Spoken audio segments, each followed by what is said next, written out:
Hi hello friends, welcome back to our channel. ಎಲ್ಲರೂ ಚೆನ್ನಾಗಿದ್ದೀರಾ ಅಂತ ಭಾವಿಸ್ತಾ ಇದ್ದೀನಿ. ಇವತ್ತು ನಾನು ಮಾಡ್ತಿರೋ ರೆಸಿಪಿ ಬಂದು ಸಿಂಪಲ್ಲಾದ ತುಂಬ ರುಚಿಯಾದ ಮಸಾಲೆ ಚಿತ್ರಾನ್ನ. ಇದೊಂದು ಫಟಾಫಟ್ ಅಂತ ಮಾಡಿ ಮುಗಿಸುವ ಚಿತ್ರಾನ್ನ ರೆಸಿಪಿ ಅನ್ಬೋದು.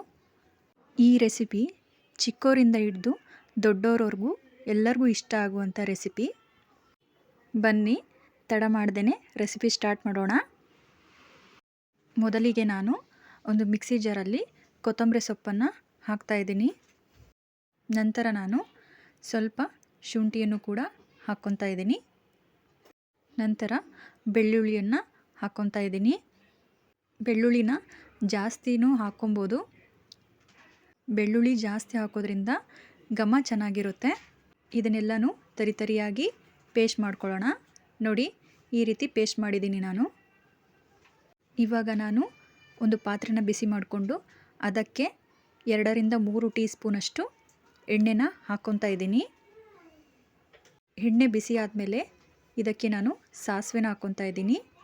ಸಾಸಿವೆ ಚಟಪಟ ಅಂದಮೇಲೆ ಅರ್ಧ ಟೀ ಸ್ಪೂನಷ್ಟು ಜೀರಿಗೆನ ಹಾಕ್ಕೊತಾ ಇದ್ದೀನಿ.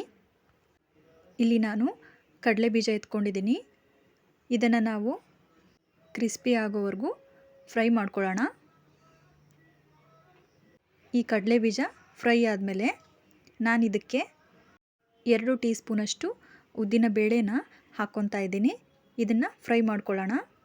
ನಂತರ ಒಣಗಿರೋ ಮೆಣಸಿನ್ಕಾಯಿನ ಹಾಕ್ಕೊತಾ ಇದ್ದೀನಿ. ಇದನ್ನು ಚೆನ್ನಾಗಿ ಫ್ರೈ ಮಾಡ್ಕೊಳ್ಳೋಣ.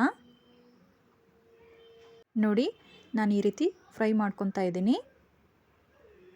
ನಂತರ ನಾನು ಒಂದು 4 ಹಸಿಮೆಣಸಿನ್ಕಾಯಿನ ಉದ್ದುದಕ್ಕೆ ಕಟ್ ಮಾಡ್ಕೊಂಡಿದ್ದೆ, ಅದನ್ನು ಕೂಡ ಇದಕ್ಕೆ ಹಾಕ್ಕೊತಾ ಇದ್ದೀನಿ. ಈ ಹಸಿಮೆಣಸಿನ್ಕಾಯಿನೂ ಕೂಡ ಫ್ರೈ ಮಾಡ್ಕೊಂಬಿಡೋಣ.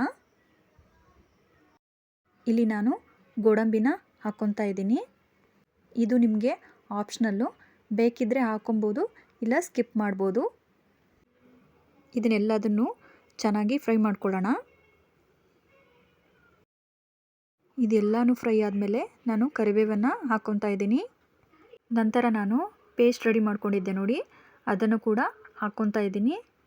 ಇದೆಲ್ಲನೂ ಹಸಿ ವಾಸನೆ ಹೋಗೋವರೆಗೂ ಚೆನ್ನಾಗಿ ಹುರ್ಕೊಂಬಿಡೋಣ. ಎಲ್ಲನೂ ಫ್ರೈ ಆದಮೇಲೆ ನಂತರ ನಾನು ಈರುಳ್ಳಿನ ಚಿಕ್ಕದಾಗಿ ಕಟ್ ಮಾಡ್ಕೊಂಡಿದ್ದೀನಿ, ಅದನ್ನು ಹಾಕ್ಕೊತಾ ಇದ್ದೀನಿ. ಈರುಳ್ಳಿನ ಹಸಿ ವಾಸನೆ ಹೋಗೋವರೆಗೂ ಚೆನ್ನಾಗಿ ಎಣ್ಣೆಲೇ ಫ್ರೈ ಮಾಡ್ಕೊಳ್ಳೋಣ. ನಾನಿಲ್ಲಿ ಎಣ್ಣೆನ ಕಮ್ಮಿ ಯೂಸ್ ಮಾಡ್ಕೊಂಡಿದ್ದೀನಿ, ನೀವು ಬೇಕಿದ್ದರೆ ಜಾಸ್ತಿ ಹಾಕ್ಕೊಬೋದು. ನೋಡಿ, ಈ ರೀತಿ ಫ್ರೈ ಮಾಡ್ಕೊತಾ ಇದ್ದೀನಿ ನಾನು. ಇದೆಲ್ಲದೂ ಫ್ರೈ ಆದಮೇಲೆ ನಾನು ಇದಕ್ಕೆ ರುಚಿಗೆ ತಕ್ಕಷ್ಟು ಉಪ್ಪನ್ನು ಹಾಕ್ಕೊತಾ ಇದ್ದೀನಿ. ನಂತರ ನಾನು ಅರ್ಧ ಟೀ ಸ್ಪೂನಷ್ಟು ಅರಿಶಿನ ಹಾಕ್ಕೊತಾ ಇದ್ದೀನಿ. ಇದೆಲ್ಲದನ್ನು ಚೆನ್ನಾಗಿ ಹುರ್ಕೊಂಬಿಡೋಣ ನಾವು.